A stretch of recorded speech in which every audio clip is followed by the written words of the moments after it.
limited jurisdiction matters, civil cases, and some preliminary hearings. Courts of general jurisdiction, that's the next level, that would be the second of the four types of courts, are the major trial courts that have jurisdiction over any cases involving criminal law and sometimes civil law. Examples in the United States, or in Texas, for example, you have the next level from Justice of the Peace Court or Municipal Court if you're in the city limits. Those are of limited jurisdiction. Then you have county courts at law that handle cases like DWIs and simple assaults and theft cases. Those are courts of general jurisdiction, and district court cases at that first level. Next level, serious crimes like higher level drug cases, third like DWIs for the third time that are enhanced up, and more aggravated offenses, aggravated assaults, murders, rapes, kidnappings, things like that. Those are courts of general jurisdiction at the state level and federal level.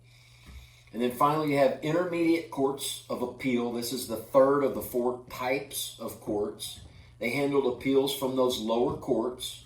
So that would be both at the municipal court and or limited jurisdiction level, JP courts, to the courts of general jurisdiction. All of those rulings would then be appealed to the intermediate courts of appeal. And then finally, you have that fourth type of court, which is the courts of last resort. And it states under that bullet, are those that are authorized by law to hear the final appeal on legal matters. These courts are often labeled Supreme Courts or High Courts. So when you hear the Supreme Court or the High Court, that would be the court of last resort typically. More information on courts and the legal profession in England. So let's start talking about the model countries. We're going to focus on England now, which is a common law country, as we know from the midterm exam. England has established two levels of trial courts for criminal cases. They're known as magistrate courts for minor cases and crown courts for serious crimes or serious cases.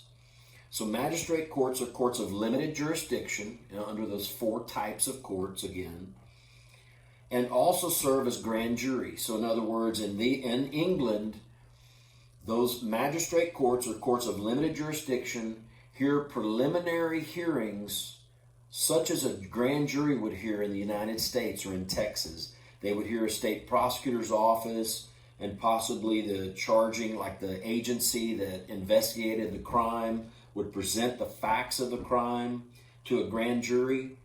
At this level in England, the magistrate's court, which has limited jurisdiction, would also serve as a grand jury. Okay? The Crown's Court has general jurisdiction. That's that second level. So the Crown's Court is to hear serious crimes in England, as in that first bullet. And the Crown's Court has general jurisdiction, and trials are decided by juries in England. So they have jury trials, and these are cases that of general jurisdiction. So they'll hear all the matters at hand at the low level, not the appeals necessarily, unless it's from that limited jurisdiction category. So now let's talk about France. The court structure in France is complicated. Remember, France is a civil law. They follow a civil law family of criminal law jurisdiction, generally. The court structure in France is complicated. In general, French courts have lesser concern with procedural details than England or in the United States. So they're not worried about the pretrial hearing stages, or less detail there as far as due process and procedure. The major difference is in that there are three levels of trial courts that hear cases according to seriousness of the crimes involved. The accused has the right to appeal to the assize court, they call it. So three levels of trial courts at the lower level, and then the accused has the right to appeal to what's called the assize court, ASSIZE. The highest level of appeal is the Court of Cassation, CASSATION, which hears appeals from the assize courts, which are the courts of appeal. In criminal cases, the Court of Cassation must hear appeals and does not have the authority to turn down cases, as the United States Supreme Court does in most instances through its power to grant or deny what's called a writ of certiorari. It's a legal term in the United States spelled CERTIORARI, writ of certiorari, whatever. So nonetheless, remember in France, I'm going to back up, 3 levels of trial courts. The accused has a right to appeal to the assize court. The highest level of appeal is the Court of Cassation, which hears all of those cases from the assize court. They cannot deny a case on appeal. They have to hear them all. That's unlike the United States, which in most instances they'll deny a case that's up on appeal. The state Supreme Court, the U.S. Supreme Court, rarely will hear. They have to be cases that are what they call like a case of first impression, generally, where it's a new issue that's come about. So many cases have already been heard, the same issues, but just in a different facts, but basically the same issues. So most cases in the United States are denied through a writ of certiorari. Okay. So courts and legal profession in Germany, similar style and tradition to French courts. Procedures based on the inquisitorial model, including extensive pretrial investigation with which the accused is expected to cooperate. However, as in France, procedural safeguards based on the adversarial model, such as the right to counsel, help dilute the inquisitorial nature of the process. So, a little confusing because we jumped past chapter 6 as it relates to testing. However, we did go over chapter 6, which included the inquisitorial system,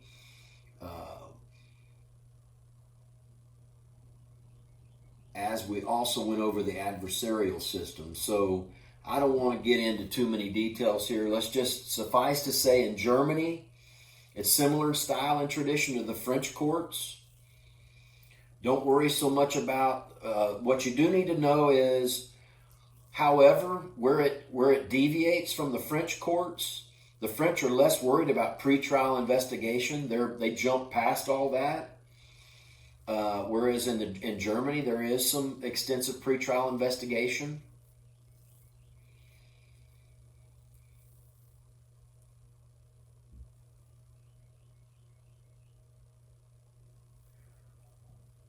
However, like the French, Germans aren't worried about the safeguards, okay?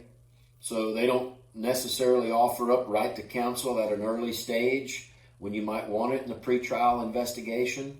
So like the French, less procedural safeguard that you would see in an adversarial system, but more like in an inquisitorial system. So just understand, that's where it's similar to French.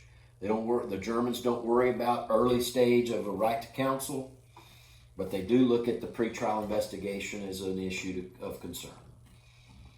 More on Germany. The judicial system in Germany consists of 3 types of courts. The first is what are known as the ordinary courts, which handle criminal and most civil cases. Then you have specialized courts, which hear cases related to administrative issues. And then finally you have constitutional courts, which deal with judicial review and constitutional interpretation. So three systems, or judicial system in Germany has 3 types of courts: ordinary courts, specialized courts, constitutional courts. Now let's look at Japan. Courts and legal professions in Japan. Japanese court structure, like those of other modern countries, form a hierarchy that begins with the lower courts, known as summary courts, which have limited jurisdiction, but do handle minor criminal and civil cases. So again, the Hierarchy begins with what are known as summary courts, which have limited jurisdiction. They hear minor criminal and civil cases. The high courts in Japan are courts of immediate appeal. So again, the high courts in Japan are courts of immediate appeal. The highest court is the Supreme Court and is the final court of appeal in civil and criminal cases. So Japan, lowest court, summary court, has limited jurisdiction. The high courts in Japan are courts of immediate appeal, and the highest court is known as the Supreme Court, and it is the final court of appeal in civil and criminal cases. Additional information: the Supreme Court determines the constitutionality of any law, order, regulation, or official act. It is also responsible for nominating judges to the lower courts. So the Supreme Court nominates judges to the lower courts, determining judicial procedures and training and supervision of the judicial system. So the Supreme Court in Japan has supervision over the judicial system as a whole. It also is responsible for the training of judges and to determine judicial procedures. The Supreme Court judges are not appointed until they are at least 64 years of age, and they must retire at age 70. So they only have 6 years to serve as a judge. So generally, by virtue of being 64 years of age before they take office as a Supreme Court judge, that means they have experience. The structure, okay, now we're going to look at China. We've looked at Japan, now we're looking at China, the court and legal professions in China. The structure of the formal court system in China first developed in 1949 after the establishment of the People's Republic of China. Chinese courts are highly centralized and organized along 4 levels. You have first the basic People's Court, second the intermediate People's Court, third higher People's Court, and fourth the Supreme People's Court.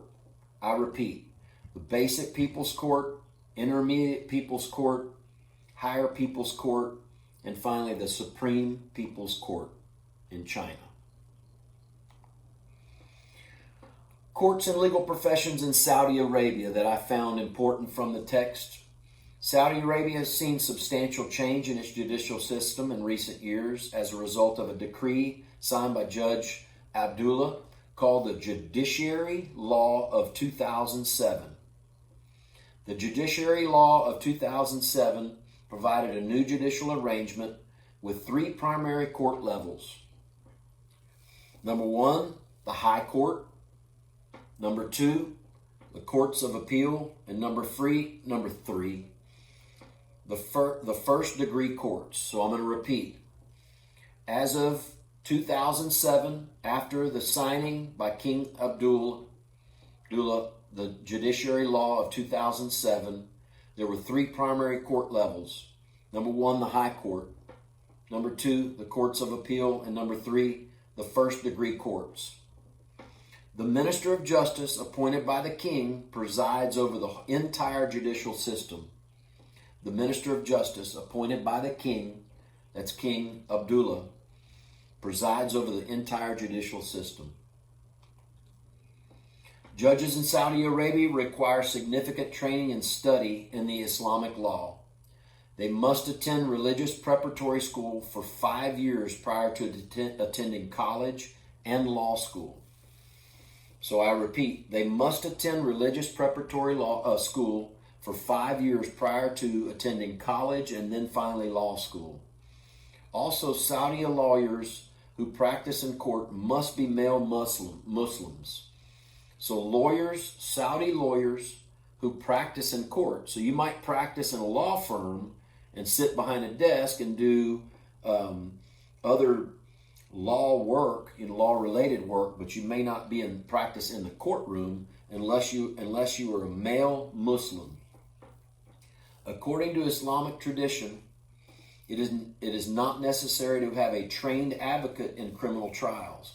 and therefore it is not uncommon for the accused to defend themselves or call on friends and family to advocate on their behalf. In other words, it's very typical in Islamic tradition for someone accused of a crime, for example, to go ahead and just defend themselves or have family and friends that may not be trained in the legal profession in any respect to act on their behalf and advocate for them. That's all I have for chapter 7. You guys hang in there and I'll have chapter 8 posted here shortly.